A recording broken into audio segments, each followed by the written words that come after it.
I'd rather create something that others criticise than create nothing and criticise others. If you have high quality product behind the bar, it's like a weapon. It's not about the figures. It's about who those figures are. The Hospodpreneurs Podcast. I'm going to drink this beer. Yeah, let's crack them. With James Henderson. Hello and welcome to episode 84 of the Hospodpreneurs Podcast. Guy Greenstone is the co-founder of Stomping Ground Brewing Co., the local tap house, and the Great Australian Beer Spectacular, better known as GABS, a key Australian craft beer festival on the calendars of brewers. It's here that the contentious Hottest 100 Aussie craft beers are announced. We explore the philosophy behind Guy's business that underpins his independent Australian brewery, tap house, and beer festival that almost didn't see a second year. Hello and welcome to the show, Guy. G'day, how you doing? Great to be here. Doing very well. It's a pleasure to have you on, and I'm looking forward to getting into the interview today. Guy, as you know, the first question I like to ask is, what is your crazy hospitality story? Great question, and I've given it a little bit of thought, and the one I can think of is a pretty recent one. It's sort of not purely hospitality, but it ties right into hospitality. It's on the supply side of hospitality, and it's something that was very, very crazy at the time. You look back at it and you can laugh, but right at the time, it wasn't very funny at all. So it started with us as Stomping Ground partnering with a pretty high-profile event, and we were the official beer partner. We actually collaborated to create a beer for the event specifically, and we were launching it on a specific day at that event, and it was really very exciting. We got a bit of press about it. It was all going to be fantastic. At the event, there were going to be 1,600 people, and it was outside, and it was going to be a beautiful day. Everybody eating lunch outside on this beautiful day. 1,600 people, and the event started at midday. And it had celebrity chefs, it had media, it had a whole bunch of different partners, activating, and it's a relatively high profile event. And we were the beer supplier, and we were the only beer that was going to be available at the event. And the event is at midday, and at 9 a.m, my business partner gave me a call, and he said, Guy, I just got a call from the event organizer. She just wants to know when the beer is arriving. I said, what are you talking about? And he said, when's the beer arriving? And so I started having a look through the emails and through the correspondence. No one has ever placed an order. There was no beer ordered for the event. Wow. And the beer had been created and the beer had gone to certain places, ready to go. But in terms of that actual order being placed for that event, it hadn't happened. It just slipped through the cracks. Wow. And so all of a sudden, I'm faced with, in 3 hours' time, there's an event. And if the beer's going to be there, it has to be there by 11:30. So it's now 2.5 hours because everybody starts arriving from 11:30. So I mobilise and see how we can solve this problem. It's 100 cartons of beer. Wow. That need to go to this event. And at least it's not kegs, it's packed. It's cans, and it's special limited edition cans that have been created. So I can't just pull on regular stock from anywhere. I've got to actually find this limited edition beer that's been created to launch specifically at this event. So I called up the sales team. We've got a sales team of 4, and I've got, guys, we've got a big problem. We've got to sort this out. I figure out how much beer is at the brewery, how much beer is at our third-party logistics, and we start mobilising the troops. Yes. And so 2 of us go to the brewery and load up a van. Another 2 go over to our third-party logistics and start getting that organised. Yes. And then we go from the brewery, load up the van, then go straight to the third-party logistics, load the rest of it up. 3/4 of it is cold, 1/4 of it isn't. And then we arrive there pretty much at 11:25, and we had to take it out to 4 different bars throughout this area on trolleys in the heat, and we got it all out there and into bars by 11:30. It was the biggest hospital pass that we've ever got, and so that was the downside. The upside was that the partner had no idea that we were absolutely scrambling to actually make it. It just all happened seamlessly and perfectly. And that we had a team of people that were all just willing to jump in and get involved and execute and make it all happen in the briefest amount of time you could ever imagine. So do they know now? No. They know that there were challenges, but they don't know that it actually was like that dire. We solved the problem, and that's one of the things that we pride ourselves on doing, being able to solve the problem. Wow. Which was, it was pretty hairy and pretty scary, but we got there. I love that. 1,600 guests, can you imagine? And the beer partner, imagine how much of a PR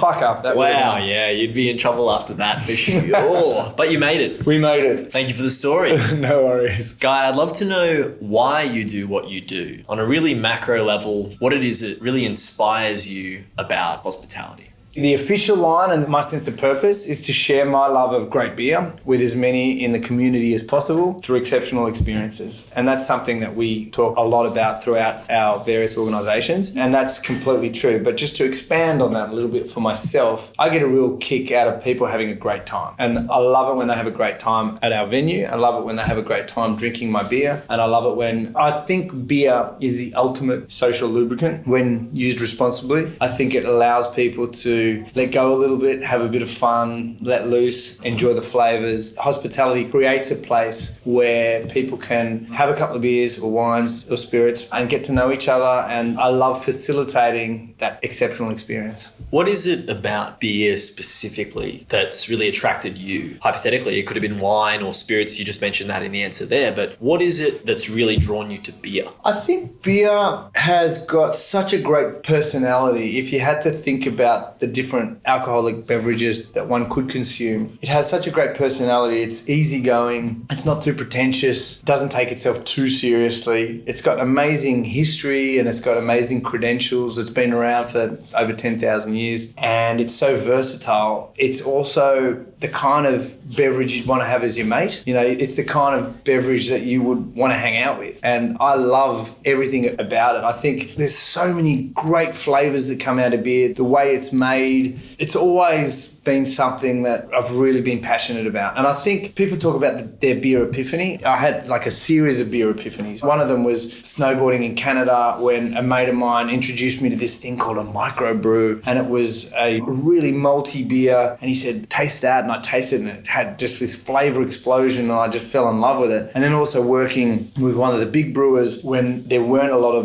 microbreweries around at the time. There was really only a handful and they were making some really different beer and I was tasting the flavour range that was actually possible. I just fell in love with the stuff and I just thought, I brewed it a little bit when I was in high school as well, really badly, but I just think it's pretty much the best beverage going around. In the way that you conduct business now, it's not through brewing that beer specifically though, it's around events, it's around a higher level on that. So how do you execute those concepts or elements that really attracted you to beer through the work that you do now? First of all, I'd say that it is about the making and the brewing of beer, but that's only just one small element of it. There's so many more elements to it as well. There's the experience of beer, there's the events around beer, whether it's a pop-up or whether it's an ongoing hospitality venue like the local taphouse or like Stomping Ground Beer Hall or the various pop-ups. You have to think of everything holistically. There's no discrete one thing ends and another thing starts. It's a continuum. And I like to think of things in life as a continuum. Nothing is really a discrete package. There's no discrete package of anything. I'm actually a scientist originally, so I'm a chemical engineer, and I remember thinking deeply about the difference between physics and chemistry and biology and thinking, well, there's not actually a place where one starts and the other one finishes. They meld into one another, and there's physical chemistry and biophysics and there's all this different stuff. And I think the same is true with hospitality and manufacturing and the whole experience from beginning to end in economic terms in the value chain, from when you kind of make it to all the way to when someone drinks it. There's a lot of things that go on in that chain, and there's nothing that's kind of particularly discrete about any one of them. You'll find examples throughout Australia, throughout the world, where they merge into one another. And Yes. so I think it's more about a general space. I love the space of hospitality. I love the space of beer.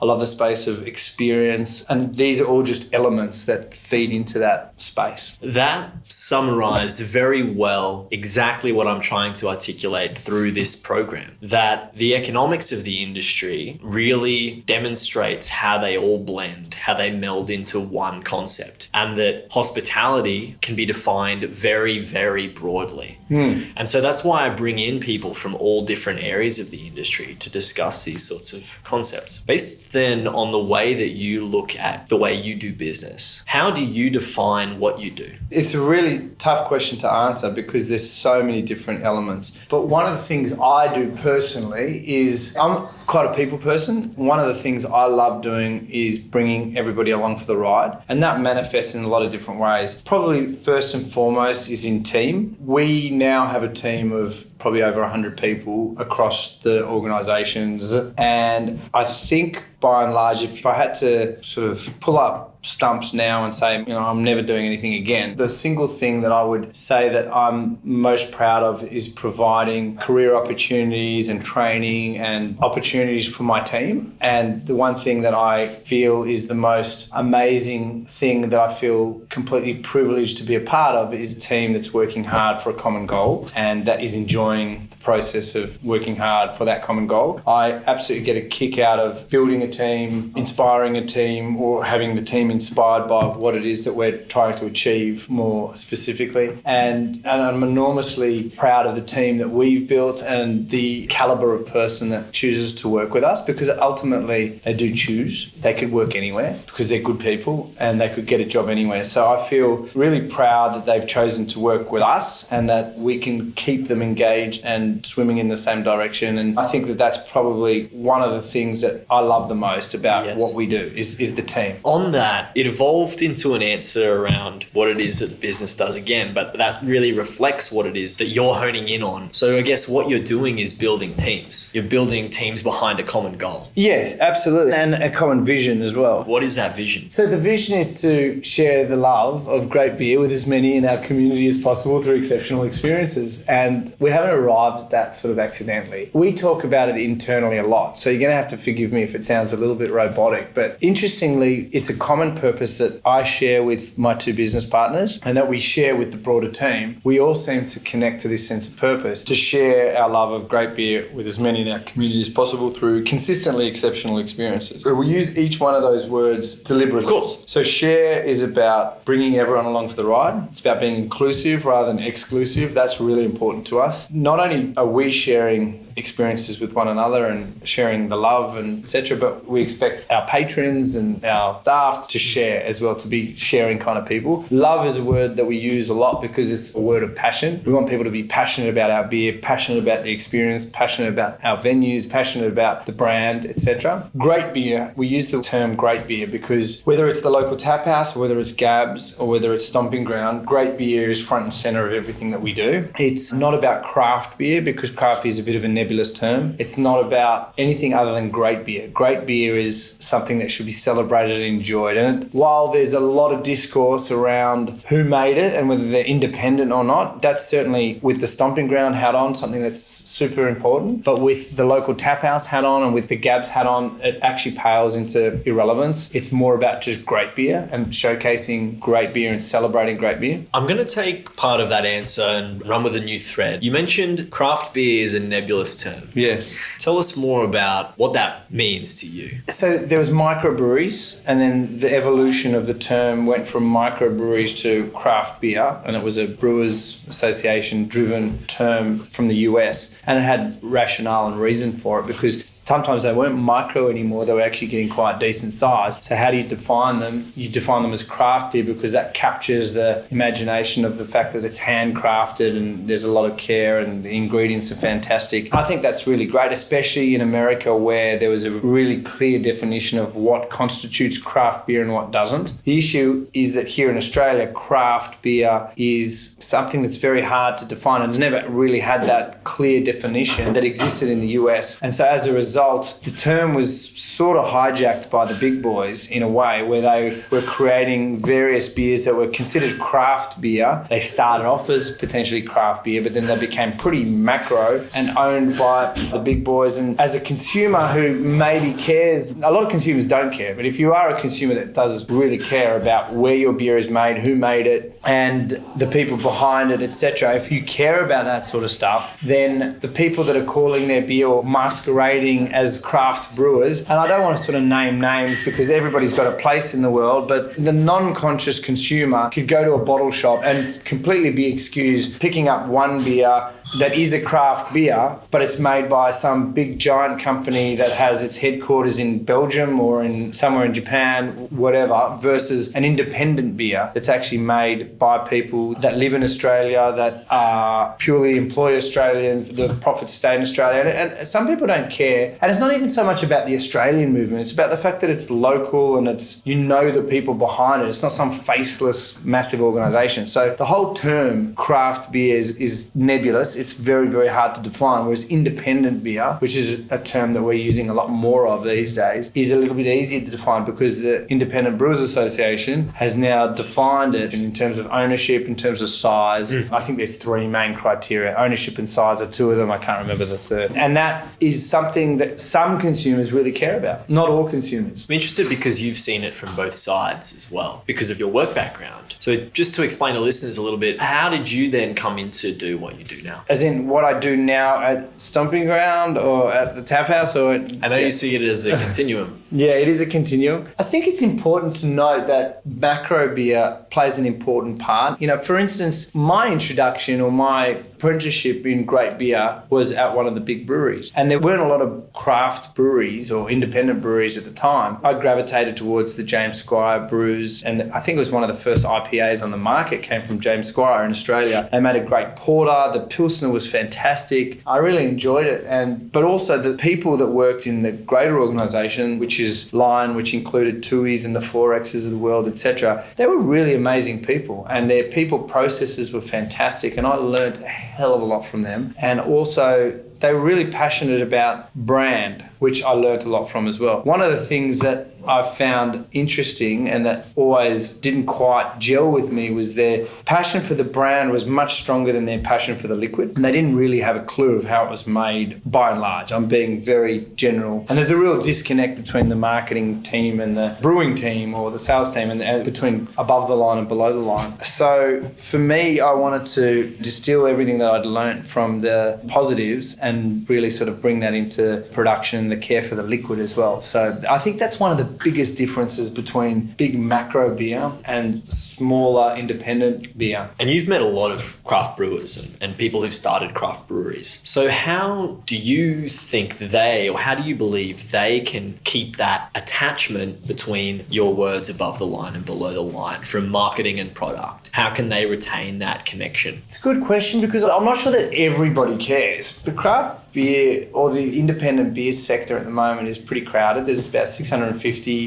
different independent brewers. And I think that by and large, the majority of them that started are really passionate about beer. There are people, especially in the last few years, that have got involved because of the potential for money, as in they're much more driven commercially than they are by passion. And one shouldn't really sort of be upset with people that are driven by commercial interest. It just changes the dynamic. I think that as they grow, the people that are much more interested in the commercial nature of brewing are not going to be too worried about that disconnect between the liquid and the brand. Whereas I think the people that are intrinsically passionate about the product and about the liquid are going to naturally retain that connection between the two, between the brand and the liquid. How, as a business grows, can they retain or attract people that are truly passionate about that brand and the product? Because they're naturally going to need more people, and it's harder to find that collection of passionate people. So how can they do that? Well, that comes to culture and recruiting and all of that, which is something that's massively important. It's why we've invested in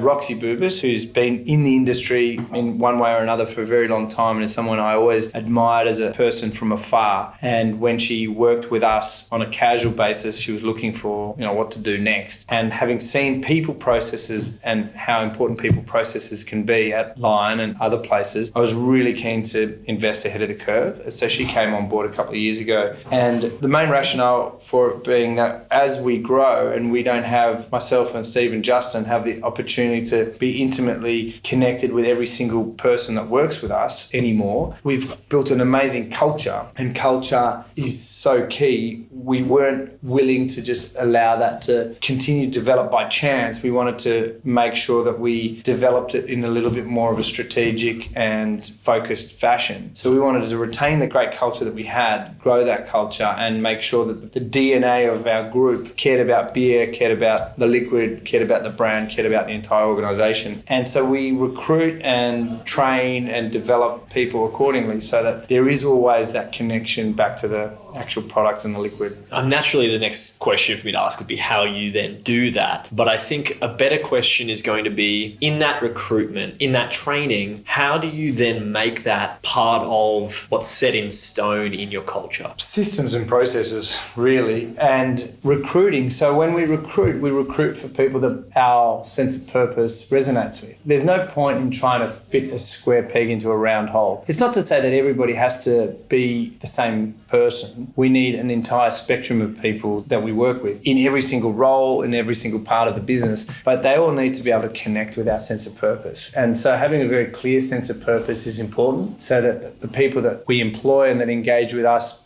believe in something and believe in what we're trying to do, and it resonates with them. How do you draw that out in an applicant? Do you literally just ask, what is your purpose or what are you passionate about? Yeah, exactly. We do ask those questions, and we also tell them very clearly what our sense of purpose is, and we watch them and see whether that's something that makes them excited. And we ask them, is that something that you connect with? And people are pretty honest. It's bizarre, but when you ask them in the right way, people, through their body language and through their answers, will actually tell you if that's something that they care about or not. And we've all been reading people since we were babies. We know how to read people. So you need people that are good at reading people to be there in the process so that they can see whether the people that we're talking to, whether that resonates with them or not. So we definitely select for people that connect to our sense of purpose. And then, of course, they have to have the skills that are required to fulfill their role as well. I think culture and really nurturing that culture is a way to be able to grow and fill the personnel gap without losing that sense of identity and what's important to the organisation.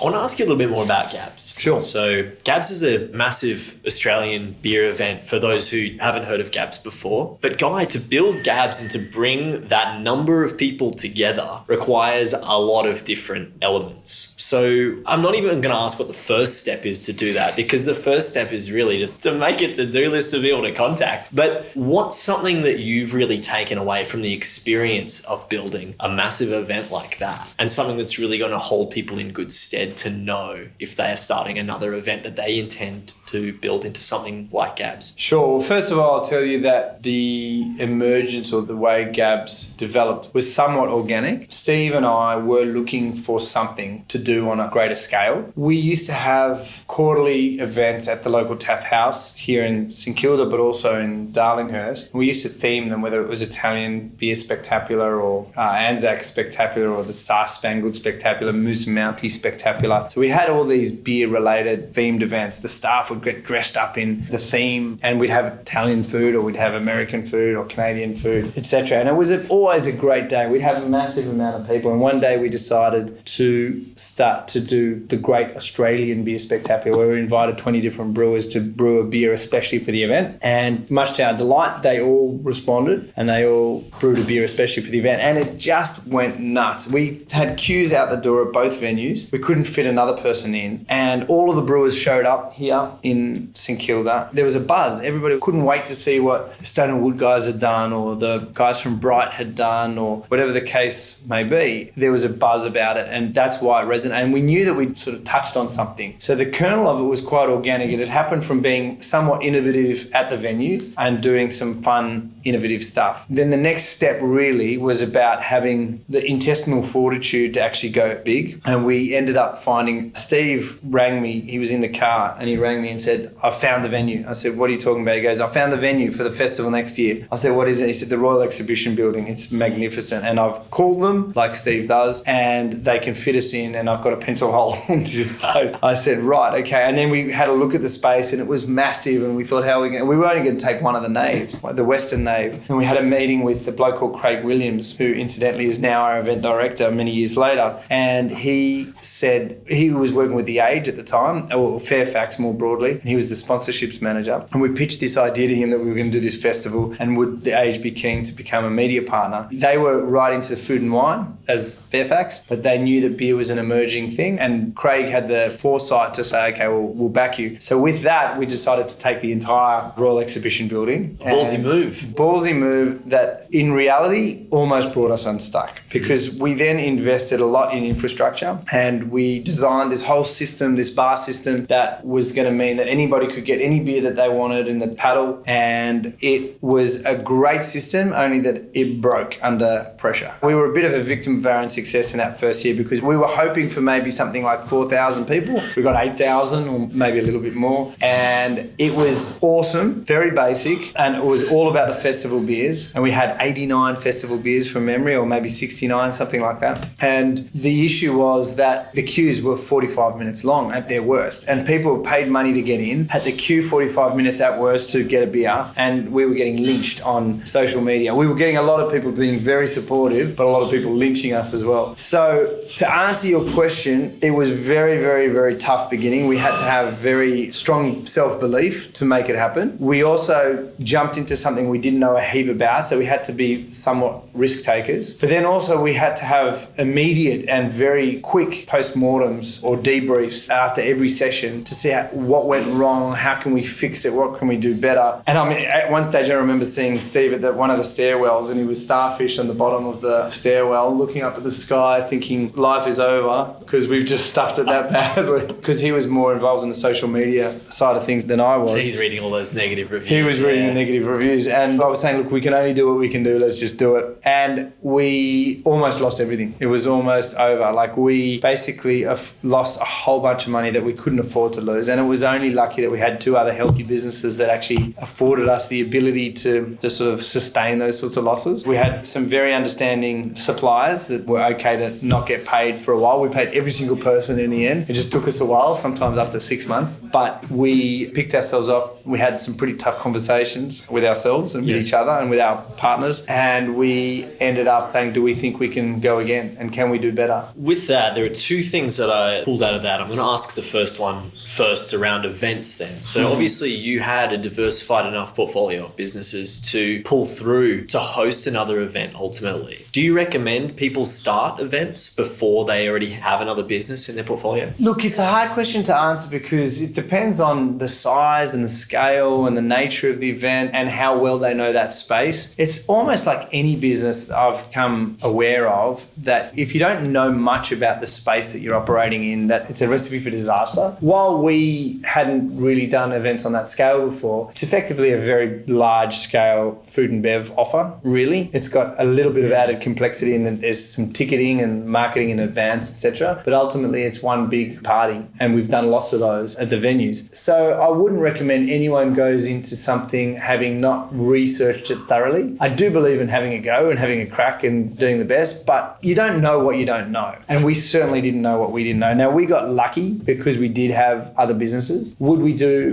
what we did again if we knew what we know now? Probably we would have gone in a very different way. We may not have had the ultimate success that we have because we were lucky, because we went big and because we bought all this infrastructure to kick things off. It really stood us in good stead in the future, but we almost lost everything in the beginning. So I would probably recommend people do more research than we did. We thought we did a lot, but people do more research, know the space more thoroughly, and maybe start a little bit smaller and, grow from there. You also mentioned there that the system broke once it was forced under pressure. How do you theoretically stress test a system? It's very hard to under those sorts of circumstances, and we did test it, as in we set the bar up in a similar fashion and we kind of timed it and we saw how it worked, and we thought that was enough. But under the pressure of thousands of people in the venue trying to get drinks at the same time, it just didn't stand the test of time. So it's almost like going back to basics, and if you're creating a new system that hasn't really been done before, that's where the challenge is. Alternatively, you can go to a try, like what we went back to in year 2 was a very stock standard approach to the bar, where people go up to the bar, they queue behind it, there's a lot of different servers and they can pump through a lot of people at the same time. We had a train fashion in the first time where you'd start at one point of the bar, you go down the bar and people would fill it up. And that just was too many people touching the same consumer in a row. So So it really slowed things down. So if it's tried and tested and it's been done a million times before, chances are it's going to be okay. Not by you, but by other people. But if you're designing a new system that no one's ever done before, there might be a reason for that. I guess there were lessons to learn from how the retail hospitality environment operates in high volume venues and events. Correct. That weren't applied in that first event. Exactly right. Interesting. And so to expand on that, I would suggest, and this is what we do right across the board, is for anything that we're looking at getting into, the best thing to do is go and observe and research people that are doing it well and really try to get into the space, understand the dynamic. Why is it working? Why isn't it working? What can they be doing better? Where are the pain points? Where are the choke points? On that note, what are you learning about right now? Myself, personally? Yeah. I'm learning about so many different things. I'm learning about how to scale production, as in manufacturing, how to get from smaller production to larger production, the efficiencies that come with scale. Mm-hmm. I'm also learning about lots of different parts of the business, including marketing, including sales, including logistics and warehousing. Very broad concepts there. Yeah. If we look at the economies of scale concept, what's something that you've learned about recently in that space? I don't think it would be rocket surgery for anyone listening. Okay. Some people might be clued up in that space, yeah. Other listeners might not. So when you're going larger scale, efficiencies start to kick in. So everything from your raw materials that get supplied to you become cheaper as you buy in bulk. The labour component per litre of beer produced, for example, is reduced because it's the same amount of labour. If you've got a 12 hex system versus a 50 hex system, it's still one brewer doing the brew. Mm-hmm. So you can divide their labour by a whole bunch more volume if you're doing bigger volume. And the same is true right across the board. Also, there's certain investments that you can make that wouldn't make sense at smaller scales, yeah. But at larger scale, you make that investment and all of a sudden, like the software might be the same price, whether it's for this size or that size. But for the bigger size, the efficiencies that it then generates, make the payback very, very quick. So that's kind of all very manufacturing 101 and it's quite intuitive, but it's also then unlocking it because you don't go from small scale to large scale in one leap. You usually follow a trajectory and you have to keep re-examining your entire method in order to find out at what point do I re-evaluate the way I buy that, at what point do I re-evaluate the way I make that and the process, because there might be a more efficient way now that I've got more scale. And even just looking at beer production, as the industry changes over time, those points that you need to reevaluate change. Completely. Based on technology and the infrastructure and the economic environment. Personnel. Everything. And then that's different to other areas of the industry. If you're in coffee production, it's totally different. If you're manufacturing pet food, it's totally different again. So it's interesting hearing there what you're learning about right now. How do you handle competitors coming into the space? Because it's a very competitive environment. If we define it as beer,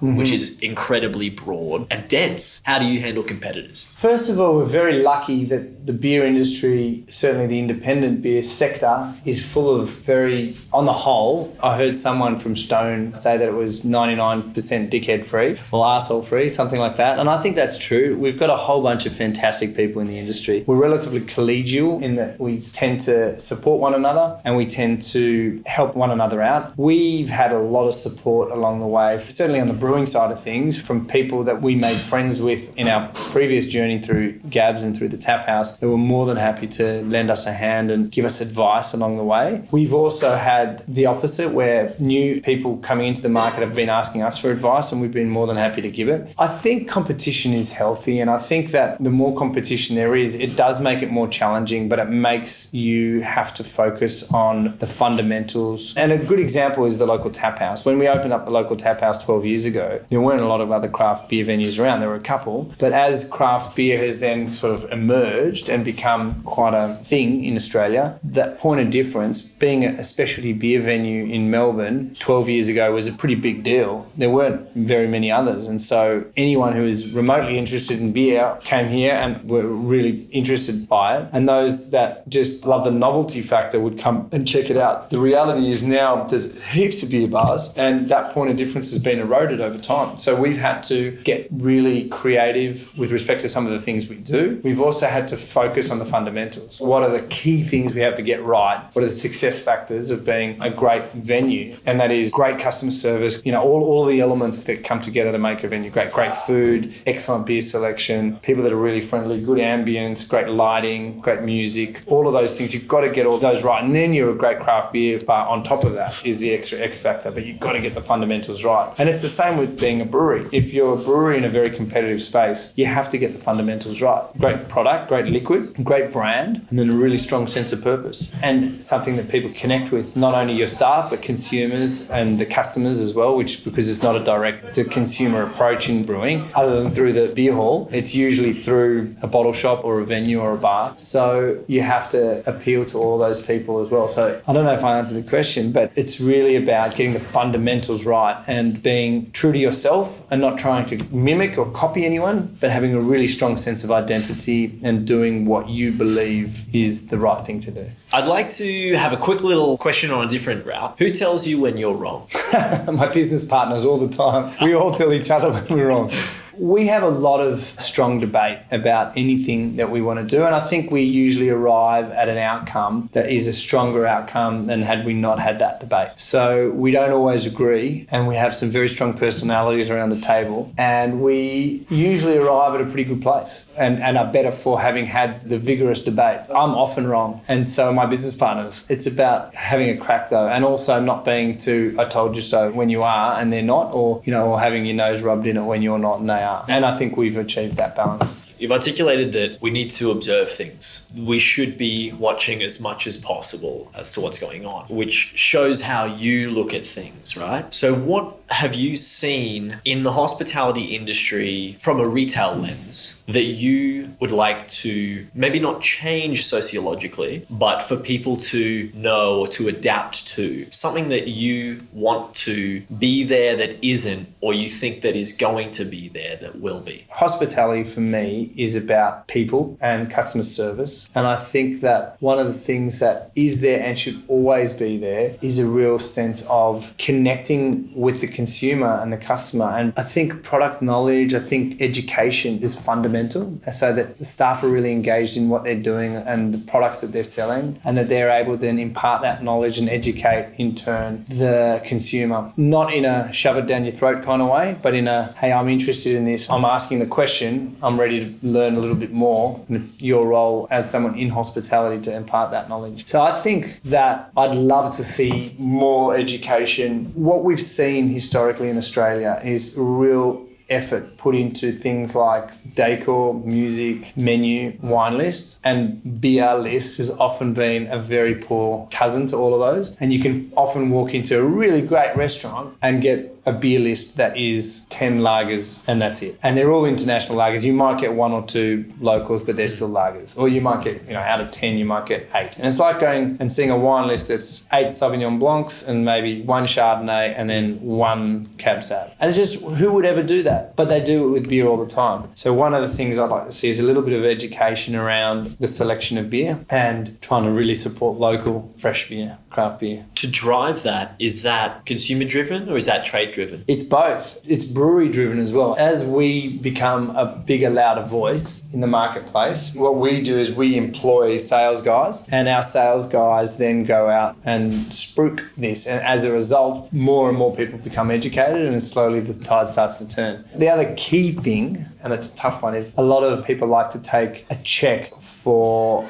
an entire tap system from one of the big breweries, and in so doing they basically take the cash up front or the sugar hit up front and then pay overs for their beer for the next 2 or 3 years. And I think if they really analysed it from a cash flow point of view, I think they'd find that if they didn't do that, they could get better, cheaper beer for longer, and their bottom line would look better over that 2 or 3 year period. With that education of the consumer, if they change their purchasing behaviour to venues where these products are stocked, then the obvious answer for those larger breweries is to be buying craft breweries. And then tap systems will have craft breweries, in inverted commas, Well, that's kind And of already it boils happened. more. Exactly. And it's been happening for a very long time. I mean, Little Creatures being bought by Lion years ago, and then the emergence of Furphy from the Little Creatures brewery, and then more recently CUB buying up Four Pines and Pirate Life. That's exactly the reason that they do it, because they know that the consumer is slowly shifting away from mainstream full-strength beer and into more craft and independent beer. And in order for them to compete in that space, which is the only growth space in the entire beer category, because beer is in long-term steady decay, as you probably know, right around the world, with a couple of small exceptions of Asia and Africa. The only growth story is in craft beer. Big countries though, big continents. Big continents, they are, but growing from a small per capita consumption base. The only real growth story is in that craft segment of the beer market. So as the big boys lose market share in their mainstream full strength categories, they need to then make that up. And so the acquisitions take place. So what does the future look like for beer then, if that's happening? Look, at the moment, I just attended the Independent Brewers Association Brewers Conference called BrewCon a few weeks ago, and one of the pieces of data that came out of there was that independent beer in Australia is now 6% by volume, and by value it's 10% of the market, which is quite interesting. So 6% by volume, 10% by value. In other words, people are paying a little bit more. Interestingly, the hospitality venue are paying a little bit less for independent beer than they are for the mainstream beer, which means that their margins are better on independent beer, which is a very good reason to switch to independent beer anyway. But aside from that, one of the things that I found staggering was that independent beer, while only representing 10% of the market by value, 50% of the people employed in the beer industry in Australia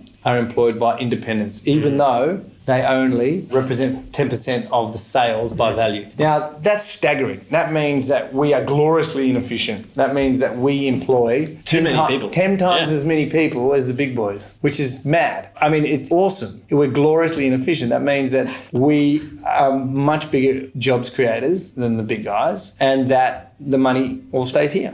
Guy, I'd like to know what your next step is. Well, okay, there's a couple of steps already half taken. One of them is we're opening up a brewery in the airport, which you probably know about, in the middle of December, which is exciting. The first brewery in an airport in Australia, and the second in the Southern Hemisphere, only the fourth in the world. So that's very, very soon. We're also opening up another brew pub in Moorabbin in end of Feb, ideally, at the old Philip Morris Tobacco Factory in Moorabbin, part of a sort of a mixed-use development site, coming in as a key tenant for them. So we're very, very excited. That allows us to reach more people and allow more people to taste our beer, build brand awareness, trial, all of those things that are really, really important for an emerging beer and emerging brand. We also want to continue to really grow our brand and our presence in Melbourne and in Victoria. We're a very Melbourne, Victoria-centric beer at the moment. And aside from that, GABS, we're hoping that it's going to continue to grow. Brisbane will only be our second year in the Brisbane market, but we also have aspirations to take that overseas. We're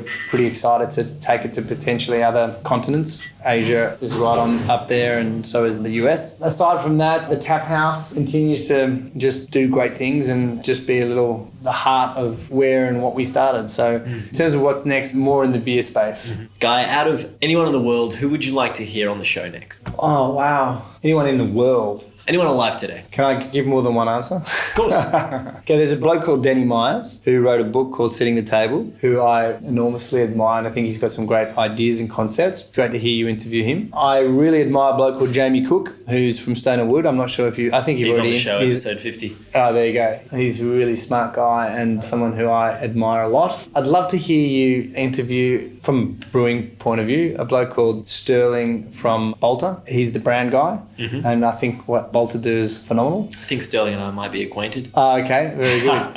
So definitely interview him. From the hospitality space, Justin Hems. I'd love to hear more from him, from Maryvale. I think what they do is phenomenal. They've got some amazing venues and they've done incredibly well. And I just think that hearing from him would be amazing. Awesome. Thank you very much for being on the show today, Guy. It's been incredible having an interview with you. Oh, it's my pleasure. Thanks so much for having me. The show today was produced by the in-house audio team at Hospopreneurs, led by Jake Olver. Voiceovers were by Angus Brennan. To learn more, head to hospopreneurs.com.